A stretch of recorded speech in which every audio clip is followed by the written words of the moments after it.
Back at TD Garden, Josue Pavone here for CLNS Media, alongside Jimmy Toscano. What's up, Jimmy? What's going on? What's up, brother? Recapping this Brother. Celtics Suns matinee as the Celtics top the Phoenix Suns. Yeah, a little lunchtime 116 to 111. Brunch, actually. That's what I had. Breakfast in the media room. Yes, it was delicious. Although allegedly some people had lasagna, which is a weird move. Yeah, I'm surprised they even had that. But anyways, yeah. I mean, the Celtics may have had maybe too much of that, I guess. Too much to eat because they struggled a bit defensively here, Jimmy. Slow. I mean, they started Jared off Dudley well. diet.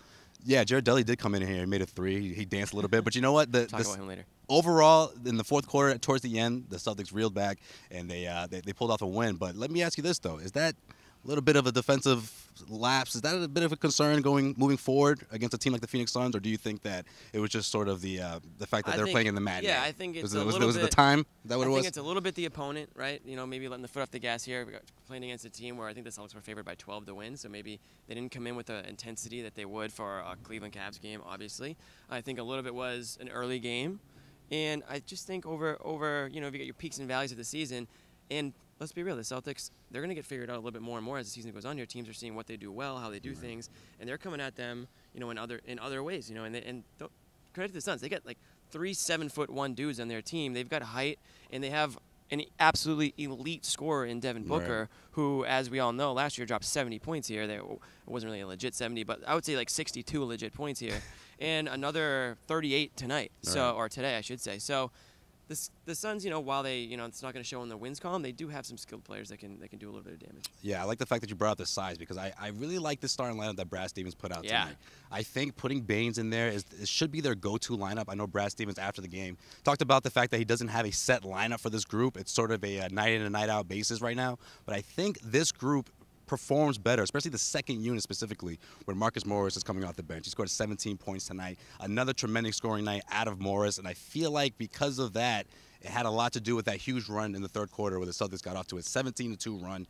That actually leaked into the fourth quarter. The Suns did manage to come back, but without that run, Jimmy, I don't think they would have been – well, this game probably would have came down to the wire, but I think that run it changed the complexity of this game. Yeah, so just touching on the starters real quick, I think I'm more on the Brad Stevens side where, I mean, let's be real. Brad Stevens, he doesn't care about positions. He's totally flipped that on its head, and he doesn't care about starters and bench guys because he goes on a matchup base. And I agree that Baines starting today was the right move based on the matchup, and then I think that's why Morris had more success coming off the bench. So that doesn't mean, as we all know, I mean, Morris could find himself in the starting lineup on Monday. And my only thing with Morris coming off the bench is, does he care? Because it sure sounded like he didn't really enjoy coming off the bench after Thursday's game. When he was asked about the 6-man role, he said, next question. So to me, he's in his head, he's sort of on that traditional feeling of, you know, the best 5 players start, you know, based on their position, as opposed to, I'm going to be the energy guy off the bench.